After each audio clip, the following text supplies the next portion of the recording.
Welcome to Ariel's Corner. This is Soulful Sunday. I hope everybody is doing great today. We are streaming live on YouTube, and moderating today are the lovely Jason, the lovely Honeypaw, and the lovely Dre. Thank you so much, moderators, and thank you so much to everyone for joining us today. If you haven't done so already, please make sure you like the video, subscribe to the channel, and hit that notification bell. Our website is located at arielscorner.com, arielscorner.com.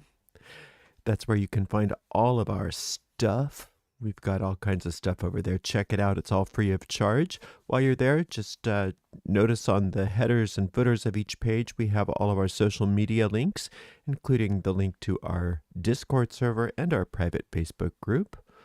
And we also have a podcast hub, which can be located at arielspodcasts.com, arielspodcasts.com. We also have a shop, and you can find that at arielscornershop.com, arielscornershop.com. We don't have any premiere today, but I do have to get to work right after the stream. If I haven't gone over and I have time, if there's any questions, I'm happy to answer them. Put those in the chat thread, and I will do my best to get to them. If we have a bunch of questions and I can't get to them, please bring them on over to the Discord server or the private Facebook group, and we will take care of them there. I think that's it. We aren't on tomorrow or Tuesday because those are our days off, and then we'll be back on Wednesday for our normal streaming schedule, which is 10:15 a.m. Pacific time. I did put up a new spell for those of you who are looking for a money spell. It's a money jar spell. You can find that on our YouTube channel.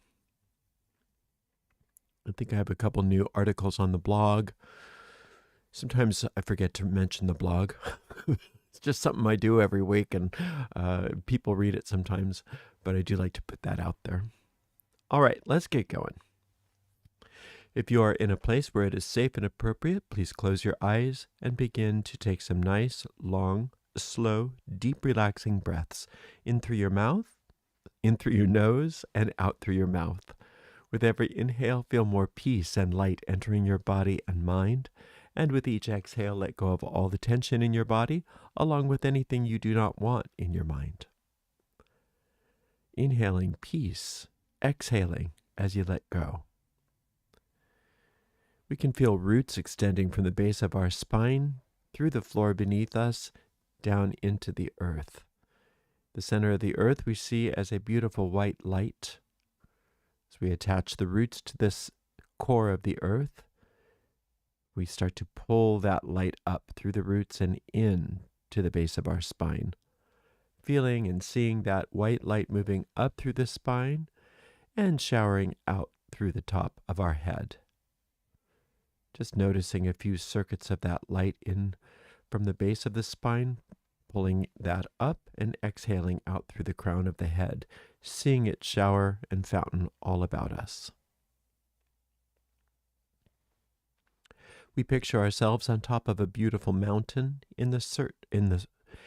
We picture ourselves on top of a beautiful mountain in a circular grove of trees. In the center of this circle, a bonfire blazes forth, lighting us and the grove with a sacred golden light. We recognize that this is the light of perfect love and perfect trust, and it easily and gently burns away everything unlike itself, leaving us safe and serene. We call upon our angels, our guides, our teachers. We ask that we be guided as we walk upon the way. We invoke the presence of our Creator. To many of us, our Creator reveals themselves to be a mother and father, a goddess and God. We ask that we become happier, more peaceful, more powerful, wiser, and more loving people. Blessed be. Got a big loud truck. Hang on a second. Passing by. Normally I don't get any traffic this time of day on a Sunday, but you never know. Okay, there we go.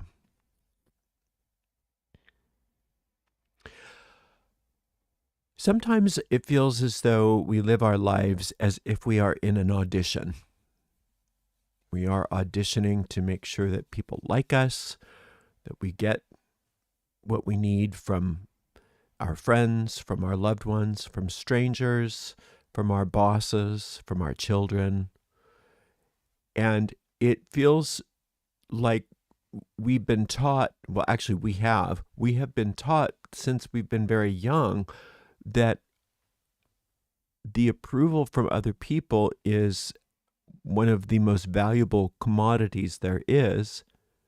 And so if we can go out of our way to audition, to put our best face forward, we might get some of that golden approval from other people. And I think what happens for most of us is that we get so used to that habit of putting our best face forward or giving people what we think they want in order to get the approval that we desire, that we don't realize how manipulative that is, how manipulative we are being. We don't see it as being manipulative because we're just trying to get our needs met, because we've been taught from a very young age that having everybody else like us and approve of us is the most important thing. And so then our ego mind is very active in getting that approval for us. And it's extremely important to recognize that chasing after that approval is a fool's errand. Chasing after that approval is one of the many ways that the ego sets us up for failure, to seek things that we can't truly find. And that if we do find it, it's only a momentary fix and we have to go out and get another hit. And that the approval that we seek from other people never brings us what we think it will. And instead of recognizing that it's going after the approval of other people that's the problem, we think that we didn't get enough approval or the right kind of approval. And so we have to just up the volume of our auditioning process, where we can put out even more of what we think people need from us and want from us. And our careers are wrapped up in that. If I get more people that like me, perhaps I'll make more money. Our relationships to our friends are like that. If I get enough approval from other people, then they'll like me enough to not abandon me, perhaps.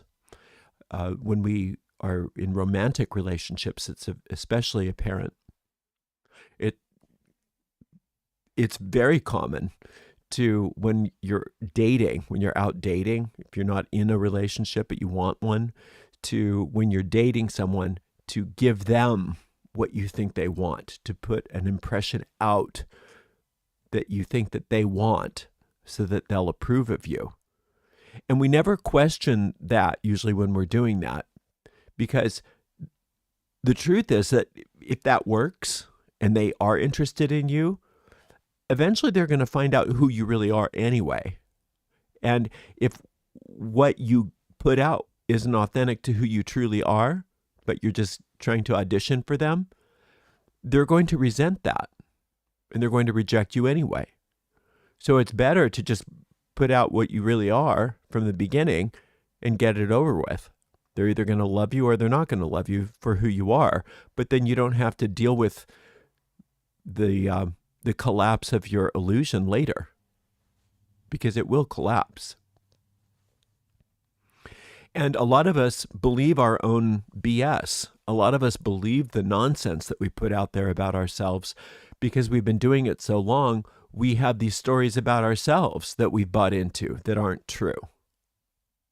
And that's when it becomes impossible to navigate in the world, because we don't even know who we are anymore, because we've been so perpetually in this state of auditioning that we never get the role. We never get to work. We never actually perform. We just audition. I get people all the time saying, I can show you how to become more famous on YouTube. And I'm not interested in doing that. I'm not interested in what they want me to do, because usually what they want me to do is not show more about what my channel's all about. Usually they want me to put out there what I think that, or they think that more viewers want to see. Oh, you need more content about this. You need more content about that. And they don't understand that I'm not on YouTube to be famous. I don't make money off of the craft. I'm not out to sell a bunch of products. That's not my point. My point is just to put out what I put out, and the people that benefit from it. And the people that don't want to watch it, move on. And I'm fine with that. I'm absolutely fine with always having a niche audience, if that's how it works out. I don't need to put on a false persona in order to become more successful. And I learned that a long time ago, long before I ever started any of this, any of the lecturing or anything. When I was quite young, I learned the wisdom of not putting out a false persona of myself in order to get people to like me. Because what happens is, like I said earlier with the dating, is people find out who I am anyway. And then they're disappointed because it wasn't the fabulous person that I pretended to be. So it's much better for me to just be myself, and the people that like me, and the other people don't, and move on. It's okay if you're not everyone's cup of tea. It's normal. It's normal if not everybody clamors for you. There's a line in the New Testament where the character named Jesus is probably talking more about going out and spreading the gospel. And that's not quite what we do. It's not quite what I do. But I do like what he says. He says that if people reject what you're saying, shake the dust off of your feet and leave. Shake the dust off of your feet and leave. What that symbolizes is, you don't like who I am? Great. There's all kinds of other people out there for you to find. I'm going to shake the dust off my feet and we're done. I'm not here to try to force you to like me or listen to me or agree with me. If I'm not your thing, I'm moving on. It's a great attitude to have in life, in professional life, in the dating world, in any aspect of your life. You automatically draw to you the people that are right for you. And if that happens to be a small group of people, that doesn't mean that there's something wrong with you. It means that that's the people that's your tribe, that's your crowd, and that's great. You don't need to be everybody's thing. And I think one of the problems with our addiction to fame in this culture is that we really believe that more is better. We have this very skewed idea that more is better. Large crowds are better than small groups.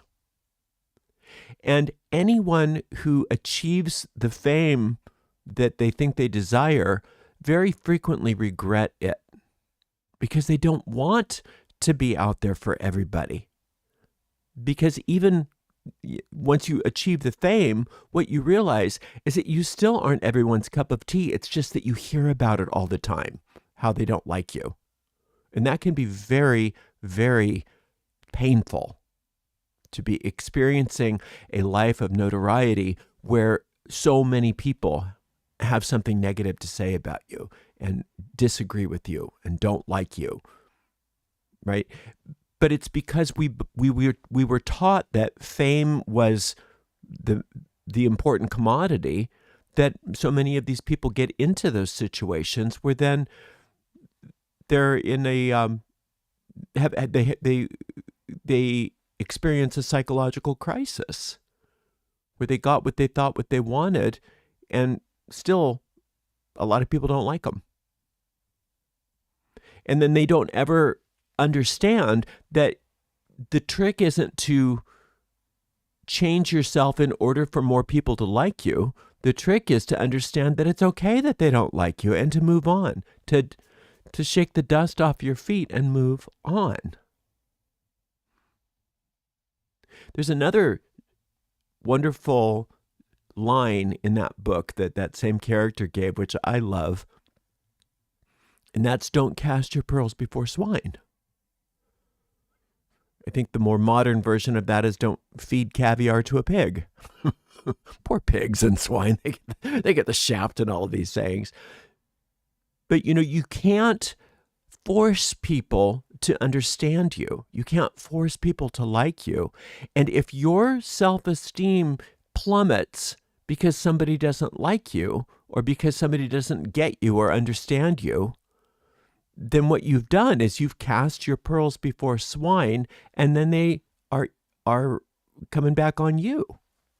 You've wasted your encounter. You've wasted your own essence trying to get other people to give you the reaction and the response that you so desperately think you need. And why do you so desperately think you need it? Because you were taught that you do. You were taught that this was good. You were taught that you need everybody to like you, or that if somebody doesn't like you or doesn't accept you, that is somehow going to affect you negatively. So this whole lie that we grow up with in our culture, that we need people to like us, is a burden that we carry on our shoulders. I personally would rather not know what people think of me. Sometimes what happens is you get in with a group of people and somebody starts to gossip and say, oh, what so-and-so was talking about you the other day. If somebody says that to me, I usually want to say, I don't want to hear what they have to say, which is the opposite of what most people want. Oh, what did they say? I don't want to know what they said. I could not care less what they said. Just leave me out of it. If you guys want to talk about what they said about me, you go ahead. Leave me out of it. I don't need to know. That's information that's a burden on me. I don't care. I honestly don't care. Jane Fonda talks about that a lot. People say, how can you put up with all of the things that people say about you? She said, I don't listen to it. I don't read any of it. I don't read any of the gossip columns. I don't care. If somebody tells me, oh, did you hear what so-and-so said about you? I tell them I don't want to hear it. It's the only way that you can survive in that kind of a life where you're in that much of a spotlight, is to just say, I don't want to know, and not listen to it, be immune to it. But on a microcosmic level, we need to do that.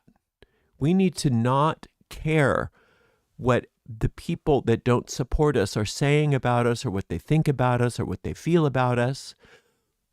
The title of that Terry Cole Whitaker book from the 80s is What You Think of Me Is None of My Business.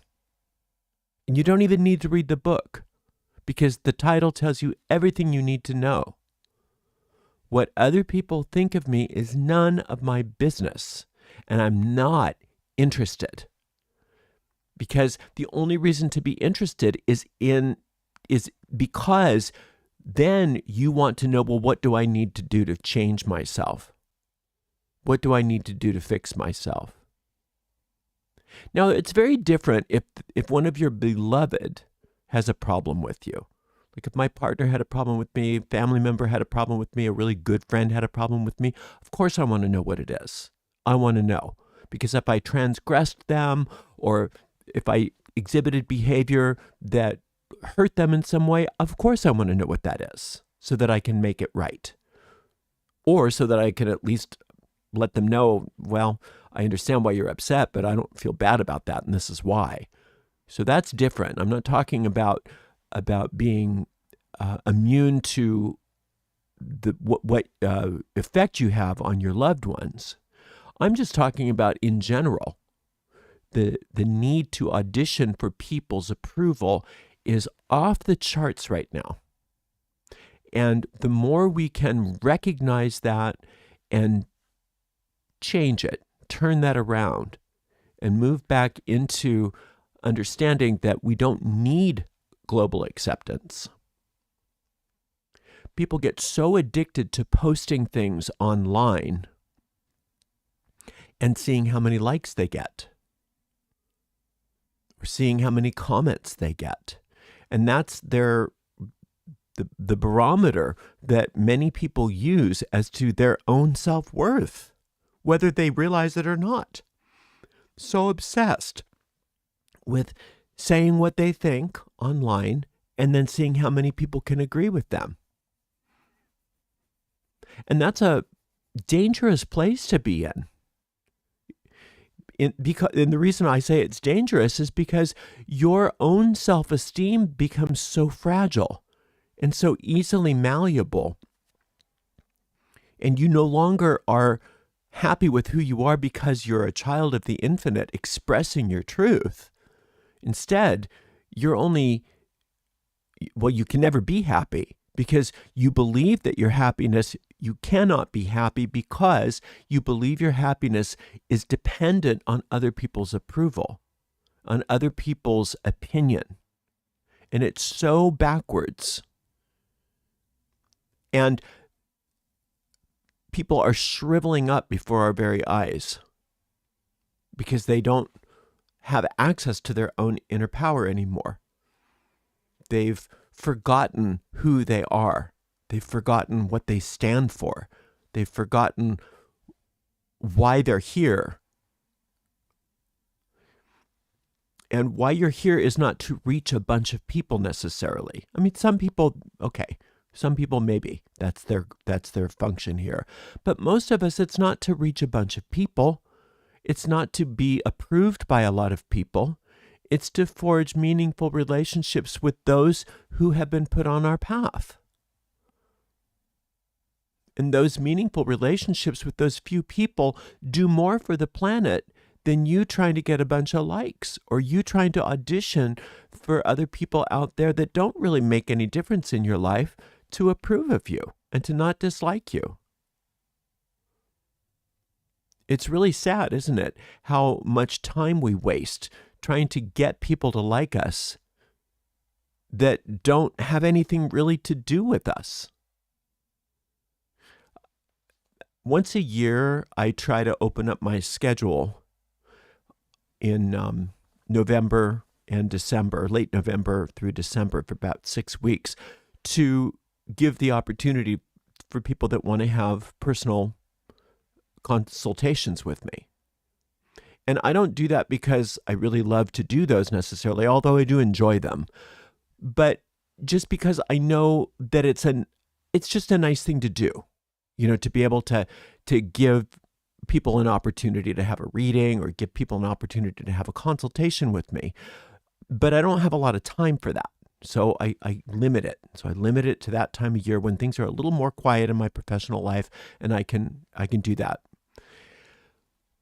So I'm doing that like I do every year. I'm doing that this year. And somebody booked an appointment and they didn't understand that it was in Pacific time and they're waiting on the phone for me, and waiting for me to call them. And I get an email that says, I've been waiting for 10 minutes and you haven't called. I want my money back. And I said, okay, I'll give you your money back. It's just that your appointment is not for 3 hours, just so you know, because it was Pacific time zone and you're in another time zone. And they got all mad. I've changed my mind. I don't want this. And I said, well, that's fine. I'll give you your money back, but there's no way I'll ever be able to find somebody to take your time slot in 3 hours. And you've wasted my time and you've prevented somebody from having that time slot that might have wanted it, because I won't have any openings now for another year. And so I think that's, a waste. And she didn't care. And the first thing I thought to myself, because I was trying to make it right with her, I was trying to, fix things with her. And I heard that line from that New Testament that I talked about earlier, shake the dust off your feet. Just shake the dust off your feet. Who cares whether you ever get her to like you? Who cares whether you ever get her to understand what this whole situation was? It's really not important. All that's important is that you complete this transaction, shake the dust off your feet, move on, and don't ever accept another appointment from this person again. You're done. And when I got that, I had this freeing experience right in the middle of my chest. Everything just went opened up. I don't owe anybody anything other than to be myself. I don't have to explain anything to anybody. I don't have to force anybody to agree with me or see things from my point of view or understand me, any of that. None of that is my responsibility. The only thing that's my responsibility is to be who I am, and to be who I am as authentically as I can, and to do what I came here to do. And that's it. I don't need to have people like me. I don't need to be famous. I don't need to do anything to manipulate anybody's response. I don't need to do anything to manipulate anyone's perception of me. And I always knew that, but it's so tempting. Just living in this society, it's so tempting that you get hooked by that all the time. And it's important to have something in the mind all at the ready, a thought form at the ready when you recognize that that's what you're doing, to remind you, stop doing that. What you're doing is not good for you. What you're doing is harmful. And since it's so socially acceptable to do what I'm talking about, to audition, to grovel for other people's acceptance, to change our points of view just so that people will agree with us and like us, just to avoid perhaps a confrontation. And it's so normalized for us to do that the damage to our psyche is done without any regard by us. We don't even see what we're doing. We don't even recognize how we're literally selling our souls to the highest bidder. Because maybe they'll give me the approval that I want. Maybe they'll agree with me. Maybe they will accept me. Maybe I will get the part. I will get the role. I will get cast as a person who is liked or accepted. But at what cost? They're not accepting you. They're accepting some version of you that doesn't exist. And I'll let you in on a secret. They're not accepting you at all.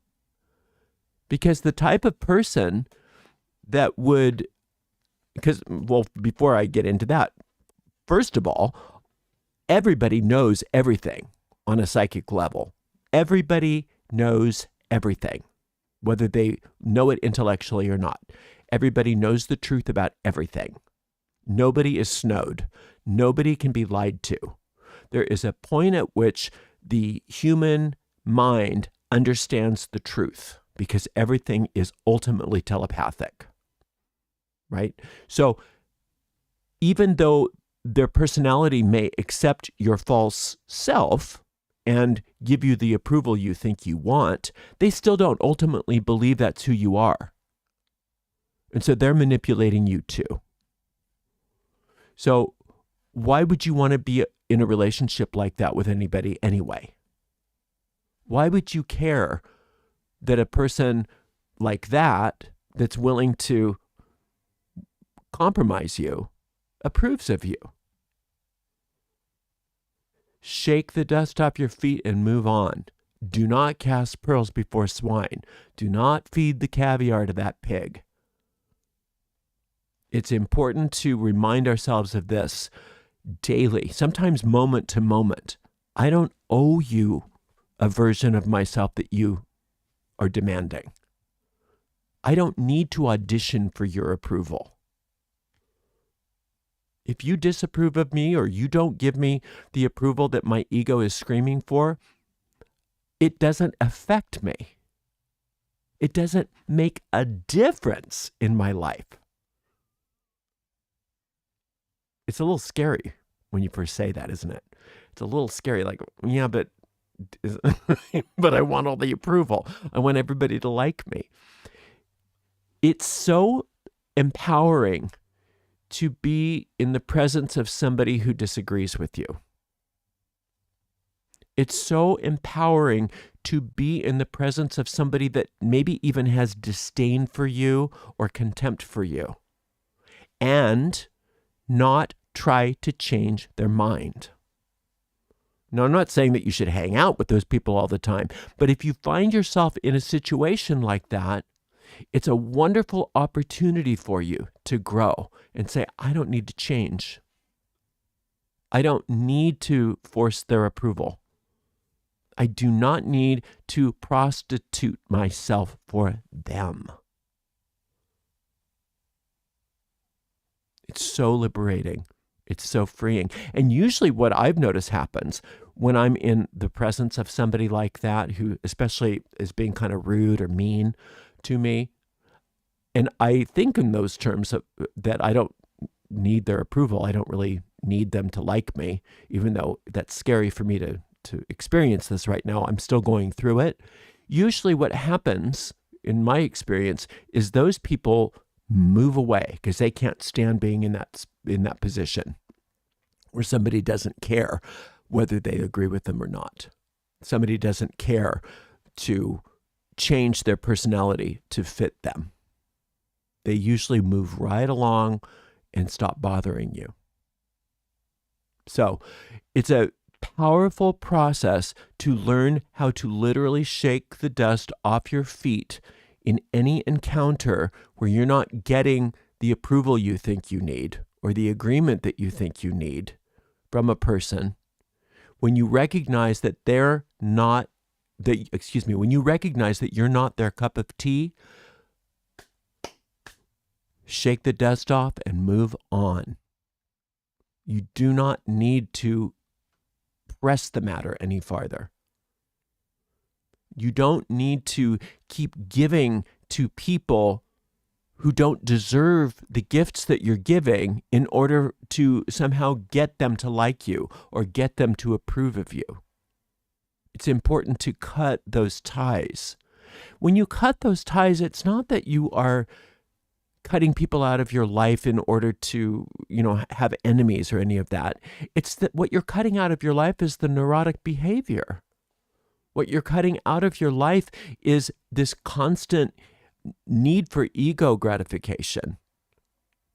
And where you're doing your side of it, somebody's doing their side of it. There's always two sides to any disease, in interpersonal disease.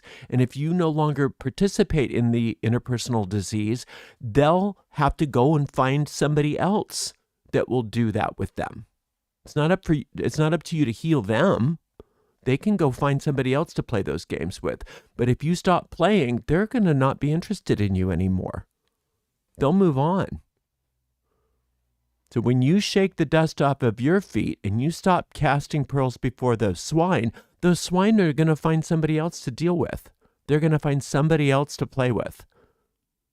And then you can get back to what you're supposed to be doing. And that's being yourself with the people who love you and the people who appreciate you. And you can appreciate those people and you can do great work together.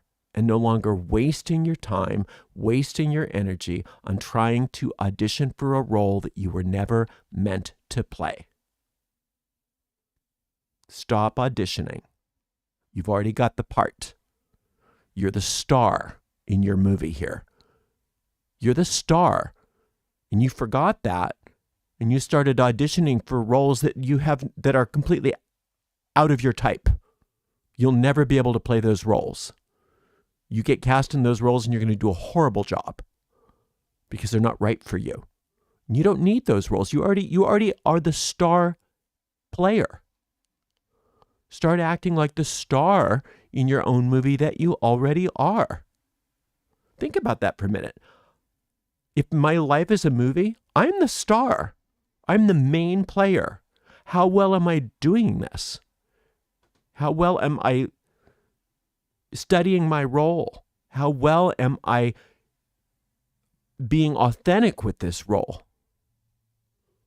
And how am I giving to the other players in this movie so that they can do their part too? Most of us don't. Most of us say, oh, I don't want to be the star in my own movie. I want to audition for them because they don't like me or because I'm afraid they're not going to approve of me.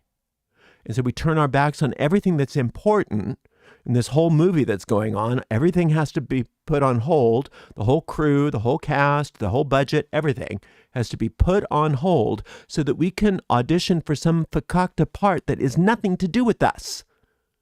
Just because our ego says, oh, they can't disapprove of you. Oh, you need them to like you. Right? It's so silly once we realize what we're doing. It's so much easier to stop doing it once we realize we're doing it. But that's the ego's game, is do these things and then say we're not doing these things. Right? So let's take some time to assess this week and see how much we are embracing our role, embracing our truth, and how much time we are wasting on trying to get people to either approve of us or not disapprove of us. How many likes are we trying to rack up on our posts? Whether or not you post on social media, that can also be a metaphor for other things. Because those likes on that post, they're not going to pay your rent. I mean, unless you're monetizing it, but they're not going to do anything for you. They are a temporary fix until the next post, and until the next post, and until the next post. And again, the posts are not only about your social media posts, but they are also a metaphor for your life. Whether or not you do that social media posting, it doesn't matter.